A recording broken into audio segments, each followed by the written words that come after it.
மக்களுடன் மனதின் குரல் பொதிகை தமிழ் தொலைக்காட்சியில் 125வது மாதத்தை எட்டி சரித்திர சாதனை படைக்கும் பிரதமர் மோடியின் மன் கி பாத் நிகழ்ச்சி. நாட்டு மக்களுடன் உரையாடும் மோடிஜி. நமோ ஆப் மற்றும் சாரல் ஆப் மூலம் பிரதமரோடு பேசி மகிழும் அரிய வாய்ப்பை பெற்றிடுவீர். வி ரமேஷ் வழக்கறிஞர், மாவட்ட பொதுச் செயலாளர், மத்திய சென்னை மேற்கு மாவட்ட பாஜக. இங்கிருந்து அங்க போய் 2000 கிலோமீட்டர் நான் தாண்டி வந்திருக்கேன் அப்படின்னு சொல்லி அங்க போய் அவர் பேசின விஷயம் வந்து மதச்சார்பின்மை, சமூக நீதி அப்படின்னு பேசாரு. ஃபர்ஸ்ட் அது நம்ம தமிழகத்துல இருக்கா அப்படின்னு பார்த்தா அதுவே ஒரு பெரிய கேள்விக்குறிதான்.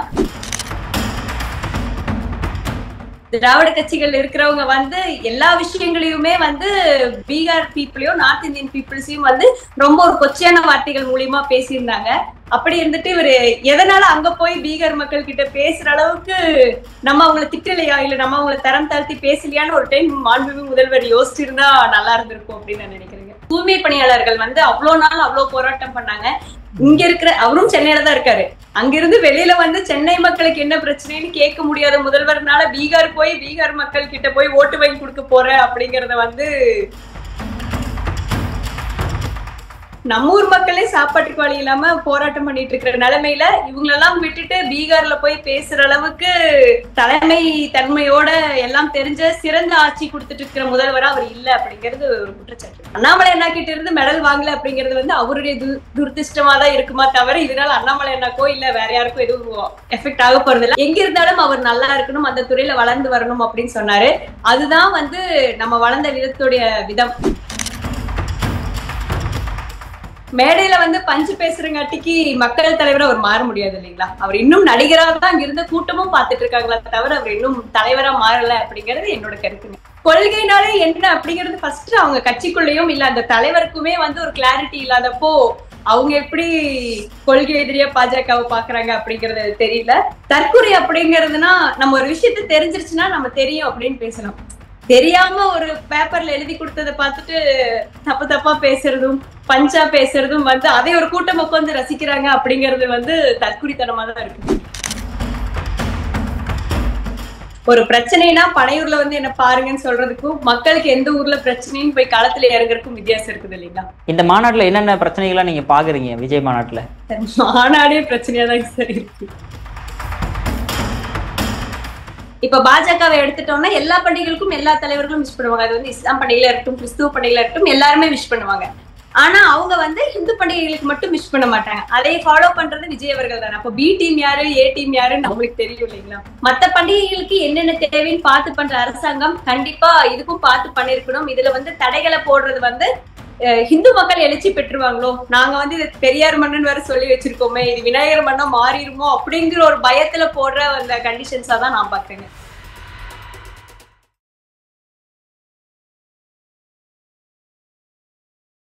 இளைய பாரத நேயர்களுக்கு வணக்கம். இன்னைக்கு நம்ம நேர்காணல நம்ம சிறப்பு விருந்தினர் பாஜகவை சேர்ந்த நம்ம மேகலா மேம் தான். மேம் வணக்கம் மேம். வணக்கம் சார். மேம், உங்களை ஊடகத்தில் நிறையா சோஷியல் மீடியா முக்கியமாக ட்விட்டரில் நிறைய பார்க்க முடியுது. திமுகவையும் சரி மற்ற கட்சியினரையும் வச்சு செய்கிறீங்க. இருந்தாலுமே இப்போ பீகார் விசிட் போயிருக்காரு நம்ம ஸ்டாலின் அவர்கள். அதை பற்றி எந்த விஷயமே இன்ன வரைக்கும் போடலையே, என்ன காரணம்? பீகார் போனது பேசுற அளவுக்கு அவர் அங்க போய் ஏதாச்சும் கண்டென்ட் பேசியிருந்தா கொஞ்சம் பரவாயில்லையா இருந்திருக்கும். ஆனா அவர் இங்கிருந்து அங்க போய் 2000 கிலோமீட்டர் நான் தாண்டி வந்திருக்கேன் அப்படின்னு சொல்லி அங்க போய் அவர் பேசின விஷயம் வந்து மதச்சார்பின்மை, சமூக நீதி அப்படின்னு பேசாரு. ஃபர்ஸ்ட் அது நம்ம தமிழகத்துல இருக்கா அப்படின்னு பார்த்தா அதுவே ஒரு பெரிய கேள்விக்குறிதான். அப்புறம் இங்கிருந்து அவர் பீகார் போனதுக்கான நோக்கம் வந்து சரியான நோக்கமா, இல்ல அவர் வந்து இங்க இருக்க ஒட்டுமொத்த பாரத தேசத்துல இருக்கிற மக்களையும் வந்து சகோதரத்துவத்தோட பாக்கல அப்படிங்கறது வந்து அவங்க முன்னாடி திராவிட கட்சிகள்ல பேசினவங்க எல்லாத்தோட பேச்சுக்களும் அப்படிதான் இருந்துச்சு. அந்த டிஆர்பி ராஜா அவர்களா இருக்கட்டும், மாண்புமிகு எம்பி தயாநிதி மாறன் அவர்கள் வந்து டாய்லெட் கிளீன் பண்ண வந்தாங்க, ஹிந்தி படிச்சா இதுதான் நிலைமை அப்படிங்கிற மாதிரி திராவிட கட்சிகள் இருக்கிறவங்க வந்து எல்லா விஷயங்களையுமே வந்து பீகார் பீப்புளையும் நார்த் இந்தியன் பீப்புள்ஸையும் வந்து ரொம்ப ஒரு கொச்சையான வார்த்தைகள் மூலியமா பேசியிருந்தாங்க. அப்படி இருந்துட்டு இவரு எதனால அங்க போய் பீகார் மக்கள் கிட்ட பேசுற அளவுக்கு நம்ம அவங்களை திட்டலையா, இல்ல நம்ம அவங்களை தரம் தாழ்த்தி பேசலையான்னு ஒரு டைம் மாண்புமிகு முதல்வர் யோசிச்சிருந்தா நல்லா இருந்திருக்கும் அப்படின்னு நான் நினைக்கிறேங்க. Okay ma'am. மேம், இப்போ வந்து தமிழ்நாட்டில் என்னென்ன மாதிரி பிரச்சனைகள் இருக்குது, அதை கண்டுக்காம ஸ்டாலின் அவர்கள் வந்து பீகார் போயிட்டாரா அப்படின்ற மாதிரி குற்றச்சாட்டு வைக்கிறீங்களே, என்ன ரீசன் அது? இங்க என்ன சரியா இருக்கு, ஒரு விஷயம் கரெக்டா இருந்தா ஆமா இது கரெக்டா இருக்குன்னு சொல்லலாம். ஒட்டுமொத்த தமிழகத்துல வந்து அது ஆஸ்திரேலியா இருந்தாலும் அவங்க வந்து ஒரு போராட்டம் பண்ணிதான் அவங்களுக்கு தேவையை எடுத்துக்கணும். தூய்மை பணியாளர்கள் வந்து அவ்வளவு நாள் அவ்வளவு போராட்டம் பண்ணாங்க. இங்க இருக்கிற அவரும் சென்னையில தான் இருக்காரு. அங்கிருந்து வெளியில வந்து சென்னை மக்களுக்கு என்ன பிரச்சனைன்னு கேட்க முடியாத முதல்வர்னால பீகார் மக்கள் கிட்ட போய் ஓட்டு வாங்கி கொடுக்க போறேன் அப்படிங்கறத வந்து எப்படி எடுத்துக்கிறது அப்படின்னு எனக்கு தெரியலீங்க பர்சனலாவே. ஏன்னா நம்ம ஊர்ல நம்ம மக்கள் இருக்காங்க, நம்ம மக்கள் எல்லாம் சந்தோஷமா இருந்தா நம்ம பக்கத்து ஊர்ல இருக்கிற மக்களை போய் பார்க்கலாம். நம்ம ஊர் மக்களே சாப்பாட்டுக்கு வழி இல்லாம போராட்டம் பண்ணிட்டு இருக்கிற நிலைமையில இவங்களெல்லாம் விட்டுட்டு பீகார்ல போய் பேசுற அளவுக்கு அவ்வளோ ஒரு தலைமை தன்மையோட எல்லாம் தெரிஞ்ச சிறந்த ஆட்சி கொடுத்துட்டு இருக்கிற முதல்வரா அவர் இல்ல அப்படிங்கிறது ஒரு குற்றச்சாட்டு இருக்கு. மேம் என்ன மேம் எதுக்கு எடுத்தாலும் இங்க இல்லாதீங்க 6.5 லட்சம் ஓட்டு மேம் பீகாரி சேர்ந்தவங்க இங்க இருக்காங்களா மேம்? அதை நம்பிதான் வந்து ஸ்டாலின் அவர்கள் அங்க போயிருக்காரு. அவங்க ஃபேமிலி சம்பந்தமான ஆட்களை எல்லாம் பிடிச்சி இங்க நிறைய ஓட்டு வாங்கிடலான்ற ஐடியாவில் அங்க போயிருக்காரு. நீங்க என்னன்னா இந்த மாதிரி பேசுறீங்க? இது அவங்க வந்து என்னமோ பிஜேபி வந்து அங்கிருந்து இங்க பீகார் பீப்புள் அனுப்பிச்சு விட்டு இங்க வந்து ஓட் பேங்க் கிரியேட் பண்ற மாதிரி அவரே தான் பேசியிருந்தாரு. இங்கிருந்து அங்க போய் அவர் எப்படி போய் ஓட்டு வாங்க போறாரு அப்படின்னு தெரியல. ஓட் பேங்க்குக்காக ஆட்சி பண்ணாம மக்கள் நலனுக்காக அவர் நம்பி ஓட்டு போட்டவங்களுக்காக அவர் ஆட்சி பண்ணியிருந்தா அடுத்த பீரியட் அவர் தானே சிஎம் இருக்க போறாருங்க. நம்ம ஓட் பேங்க்காக ஓட வேண்டியது இல்ல. Okay ma'am. நம்ம அடுத்ததா பார்த்தோம்னா இப்ப அண்ணாமலை அவர் வந்து புதுக்கோட்டையில வந்து ஒரு ஸ்டேஜ்ல வந்து மெடல் கொடுக்கும்போது டிஆர்பி ராஜாவோட சன்னா இருக்கிறவங்க வந்து இல்ல நான் வாங்க மாட்டேன்ற மாதிரி இல்ல கழுத்துலாம் போடாதீங்க அப்படின்ட்டு கையில வாங்கிட்டு போறாரு. இது அவருடைய இஷ்டமா இருக்கலாம், பட் இருந்தாலுமே அதையே விமர்சனம் பண்றீங்க நீங்க? நம்ம வந்து எப்படி அடுத்தவங்க கிட்ட நடந்துக்கிறோம் அப்படிங்கறதுல நம்ம வளர்ந்த விதம் இருக்கும், நம்ம படிச்ச படிப்போட அறிவுத்தன்மை இருக்கும். மேடையில வந்து நாகரிகமோட நடந்துக்கணும் அப்படிங்கறத வந்து நம்ம படிச்சுட்டு இருக்கிற புக்கு நம்ம ஃபாலோ பண்ற விதங்கள்ல இருக்கு. மேடையில சபை பெரியவரா நம்மளோட அண்ணாமலை அண்ணா இருக்கும்போது நான் மெடலை வாங்க மாட்டேன் அப்படின்னு சொல்றது வந்து ஒரு மேடை நாகரிகமா கருதலிங்க. அது வந்து முன்னாடி அந்த மனோன்மணியம் பல்கலைக்கழகத்துல இந்த மாணவி பண்ண விஷயமா இருக்கட்டும், இவங்க பண்ண விஷயமா இருக்கட்டும், நான் பார்த்த விஷயம் எப்படின்னா அந்த டிஆர்பி ராஜா அவருடைய மகனுக்கு வந்து அவங்களுக்குள்ளே ஒரு இன்ஃபியாரிட்டி காம்ப்ளெக்ஸ் இருந்திருக்குமோ என்னமோ, இவருகிட்ட இருந்து நம்ம எப்படி வாங்குறது அப்படின்னு சொல்லி இருந்ததுனால அவர் வாங்காம விட்டுருப்பாரு அப்படின்னு நான் நினைக்கிறேங்க. அண்ணாமலை அண்ணா கிட்ட இருந்து மெடல் வாங்கல அப்படிங்கிறது வந்து அவருடைய துரதிருஷ்டமா தான் இருக்குமா தவிர இதனால அண்ணாமலை அண்ணாக்கோ இல்ல வேற யாருக்கும் எதுவும் எஃபெக்ட் ஆக போறது இல்லை. அதுக்கப்புறம் அண்ணாமலை அண்ணாவும் சொன்னாங்க எங்க இருந்தாலும் அவர் நல்லா இருக்கணும், அந்த துறையில வளர்ந்து வரணும் அப்படின்னு சொன்னாரு. அதுதான் வந்து நம்ம வளர்ந்த விதத்துடைய விதம். மக்களின் தலைவரா இருக்கிற அண்ணாமலை அண்ணா வந்து அதுக்கப்புறம் பேட்டி கொடுத்து வாங்கல இன்சல்ட் பண்ணிட்டாங்கிற மாதிரி அவர் ஃபீல் பண்ணல. சரி தம்பிக்கு பிடிக்கல வாங்கல, அவர் எந்த துறையில இருந்தாலும் சிறந்து விளங்கணும்னு அவர் சொன்ன விதம் தான் அண்ணாமலை அண்ணா அங்க இருக்கிறதும் அவங்க கீழே இருக்கிறதுக்குமான ஒரு வித்தியாசம்னு நான் நினைக்கிறேங்க. Okay ma'am. மேம் அதே மாதிரி அவருக்கு இப்ப அண்ணாமலை அவர்கள் பிரஸ் மீட் கொடுக்கும்போது விஜய் அவர்கள் வந்து அங்கிள் கேக்குதா அங்கிள் அப்படின்ற மாதிரி தான் சொல்லியிருந்தாரு. இவர் அண்ணாமலை அவர்கள் வந்து ஒரு சிஎம் போய் நீ மாமான்னு சொல்லலாமா அப்படின்ற மாதிரி அப்படியே அங்கிள்ன்றத அப்படியே மாமாவை மாத்தி விட்டாரு மேம். எதனால மேம் அப்படி? சார் அங்கிளுக்கு தமிழ் என்னங்க சார்? அது ஓகே மேம். அப்படி பார்த்துட்டோம்னா தமிழுக்கு இங்கிலீஷ்க்கு நிறைய டிஃபரன்ஸ் வேறுபாடுகள் நிறைய வருமே மேம். அது சென்டென்ஸை பொறுத்து இல்லையே. அங்கிளுக்கு நம்ம எப்படி மொழியாக்கம் தமிழ்ல பண்ணுவோம்? மாமா தானே, அவர் மாமான்னு தானே சொன்னாரு. அவர் இங்கிலீஷ்ல சொன்னாரு, அண்ணா தமிழ்ல சொன்னாரே தவிர மேடையில வந்து பஞ்சு பேசுறங்காட்டிக்கு மக்கள் தலைவரை அவர் மாற முடியாது இல்லைங்களா? அவர் இன்னும் நடிகரா தான் அங்க இருந்த கூட்டமும் பார்த்துட்டு இருக்காங்களா தவிர அவர் இன்னும் தலைவரா மாறல அப்படிங்கிறது என்னோட கருத்துங்க. இருந்தாலும் அவரை பாக்குறது இவ்வளவு கூட்டம் கூடுறாங்க விஜய் அவர்களை, அவரை போய் தற்கொலை இருக்குறின்னு சொல்றீங்களா? இதெல்லாம் நியாயமா? சொல்லுங்க பாப்போம். சார் அந்த கூட்டத்துக்கிட்ட போய் அந்த கொள்கை தலைவர் ஒரு 5 பேர் வச்சிருக்காங்கல்ல, அவங்களோட வரலாறோ இல்ல ஏன் இவங்களை தலைவரா வச்சிருக்கீங்கன்னு ஒருத்தர்கிட்ட கேட்டாலும் அது நிறைய பேர் இன்டர்வியூஸ் கூட எடுத்து போட்டிருந்தாங்க. யாரு கொள்கை தலைவர்னே தெரியாம இருக்காங்க. கொள்கைனாலே என்ன அப்படிங்கிறது ஃபர்ஸ்ட் அவங்க கட்சிக்குள்ளேயும் இல்ல அந்த தலைவருக்குமே வந்து ஒரு கிளாரிட்டி இல்லாதப்போ அவங்க எப்படி கொள்கை எதிரியா பாஜகவை பாக்குறாங்க அப்படிங்கறது தெரியல. தற்கொலை அப்படிங்கிறதுனா நம்ம ஒரு விஷயத்த தெரிஞ்சிருச்சுன்னா நம்ம தெரியும் அப்படின்னு பேசணும். தெரியாம ஒரு பேப்பர்ல எழுதி கொடுத்ததை பார்த்துட்டு தப்பா பேசுறதும் பஞ்சா பேசுறதும் வந்து அதே ஒரு கூட்டம் உட்காந்து ரசிக்கிறாங்க அப்படிங்கிறது வந்து தற்குறித்தனமா தான் இருக்குங்க. இப்ப பேப்பர் அப்படின்னு பாத்தீங்கன்னா எல்லாருமே பேப்பர் வச்சு தான் பேசுறாங்க. ஏன் ஸ்டாலின் அவர்கள் முதற்கொண்டு அதையும் கொஞ்சம் தப்பா தான் பேசுவாரு. இருந்தாலுமே வந்து அதை வச்சுமே நம்ம அவரை தற்கொலைன்னு சொல்லிட முடியுமா? ஏன்னா இப்ப அவரை ஃபுல் ஃபோக்கஸ் மீடியா எல்லா மீடியா அவரை தான் ஃபோக்கஸ் பண்றாங்க. அந்த 2 days பாத்தீங்க அப்படின்னா அவர் அங்க போயிட்டாரு, அப்படி ஆயிடுச்சு இப்படி ஆயிடுச்சு, கம்பம் விழுந்துருச்சு, எகிரி குதிச்சிட்டாங்க, அவர் தானே மேம் ஃபோக்கஸ் பண்றாங்க. அப்படின்னா தெரியுது இல்ல அவருக்கு பல்ஸ் இருக்கு அப்படின்ட்டு. பல்ஸ் வந்து இதுக்கு முன்னாடி கமலஹாசன் அவர்களுக்கும் தான் இருந்துச்சு. இப்ப அவருடைய நிலைமை என்ன அப்படிங்கறது நமக்கு தெரியும் இல்லைங்களா? சோ பல்ஸ்ங்கிறது கூட்டத்தை வச்சு இல்லைங்க, அந்த தலைவர் மக்கள் கிட்ட போய் ரீச் ஆயிருக்காங்களா அப்படிங்கறதுல ஒண்ணு இருக்குங்க. ஒரு பிரச்சனைனா பனையூர்ல வந்து என்ன பாருங்கன்னு சொல்றதுக்கும் மக்களுக்கு எந்த ஊர்ல பிரச்சனைன்னு போய் களத்துல இறங்குறதுக்கும் வித்தியாசம் இருக்குது இல்லைங்களா? பட் இந்த மாநாட்டுல என்னென்ன பிரச்சனைகளா நீங்க பாக்குறீங்க விஜய் மாநாட்டுல? சார் மாநாடே பிரச்சனையா தான் சார் இருக்கு. கம்பம் விழுந்துச்சுன்னா அந்த பேசிக்கா அந்த ஒரு ஒரு சேஃப்டி ப்ரிகாஷன்ஸ் அந்த இடத்துல இருந்திருக்கணும் இல்லைங்களா? அட்லீஸ்ட் அந்த நம்ம கம்பத்தை நடும்போது அந்த டயாக்கு வந்து எதுவும் நிறுத்தாம மக்கள் இல்லாம பாத்துருக்கணும். அந்த காருக்குள்ள இந்நேரம் ஒரு நபர் இருந்தாங்கன்னா, கார் போயிடுச்சு எங்க தலைவர் புது கார் வாங்கி கொடுக்குறாங்கன்னு சொல்றாங்க, அதுக்குள்ள ஒரு நபர் இருந்து உயிரிழந்து இருந்தா என்ன பண்ணிருப்பாங்கிற ஒரு கேள்விக்குறி இருக்குங்க. அப்புறம் வந்து ஒரு தொண்டர் போய் ஒரு தலைவரை ஆக்சஸ் பண்ற மாதிரி இருக்கணும் அப்படின்னு நான் நினைக்கிறேங்க.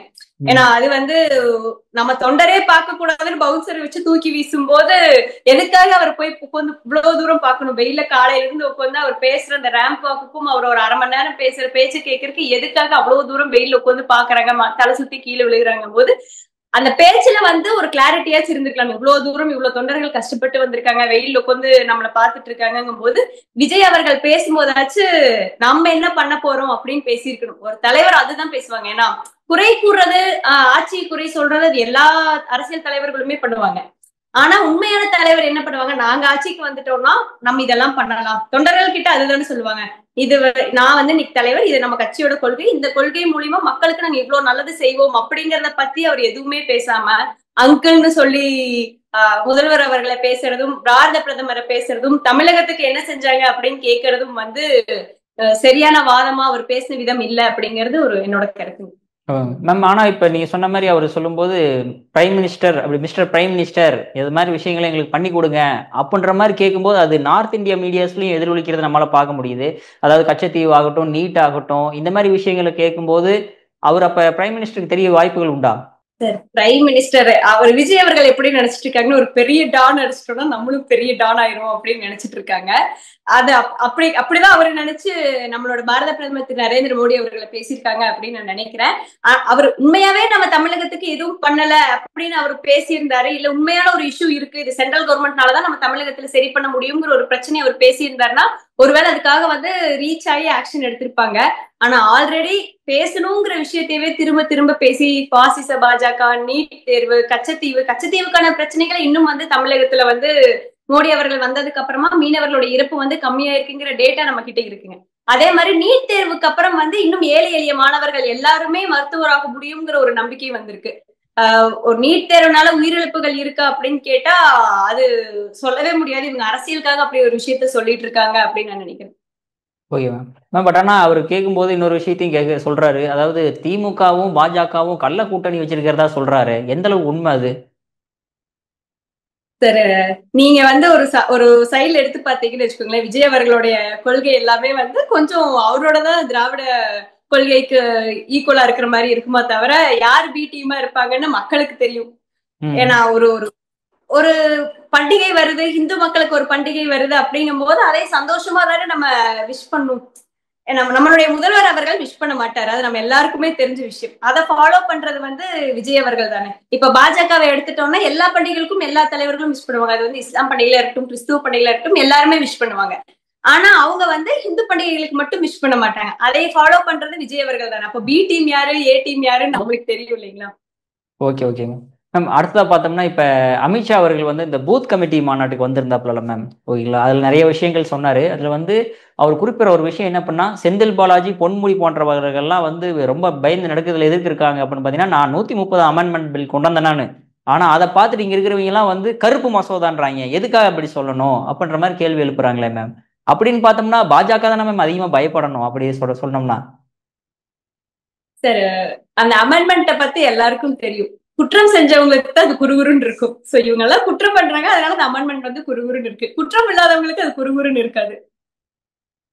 Okay ma'am. பட் ஆனா அவர் குறிப்பிடுற விஷயங்கள் என்னன்னா, இனிமே வந்து அதிமுகவும் பாஜக கூட்டணி மிகப்பெரிய வெற்றி பெறும் அப்படின்ற மாதிரி சொல்றாரு. இப்ப அந்த அளவுக்கு நீங்க 2 பேரும் இணைஞ்சு செயல்பட்டுக்கிட்டு இருக்கதா நினைக்கிறீங்களா நீங்க, அதிமுகவும் பாஜகவும்? சார், இது நம்மளுடைய கட்சி தலைமையில இருந்து என்டிஏ கூட்டணி சார்பா முதல்வர் வேட்பாளரா திரு எடப்பாடி பழனிசாமி அவர்களை சொல்லியிருக்காங்க. அவர்களை முதல்வராக அதான் எல்லாம் விமர்சனம் என்ன வைக்கிறாங்கன்னா, கடைசியில் அண்ணாமலை அவர்களையே எடப்பாடி பழனிசாமி தான் சிஎம் கேண்டிடேட்னு சொல்ல வச்சிட்டீங்களேப்பா அப்படின்ற மாதிரி எல்லாம் பேச ஆரம்பிச்சிட்டாங்க. சார், ஃபர்ஸ்ட் வந்து மத்த கட்சிகளோ மத்த கழகங்களை மாதிரியோ வந்து ஒரு குடும்ப அரசியல் அப்படி இங்க கிடையாதுங்க.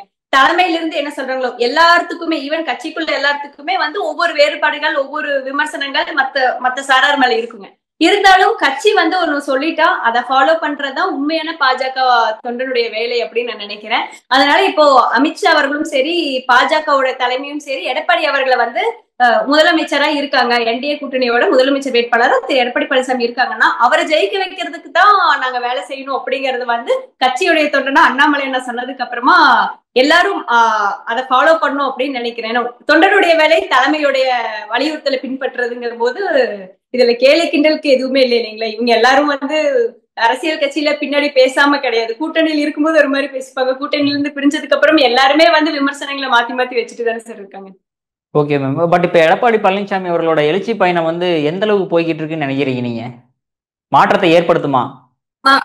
சார் இவங்க வந்து 4 ஆண்டு ஆட்சி விடியல் ஆட்சி கொடுத்துருவோம் அப்படின்னு சொல்லி அந்த ஒரு ஹோப் கொடுத்துதான் வந்து மக்கள் வந்து ஓகே மாற்றம் வேண்டும் அப்படின்னு நினைச்சு டிஎம்கே போட்டாங்க.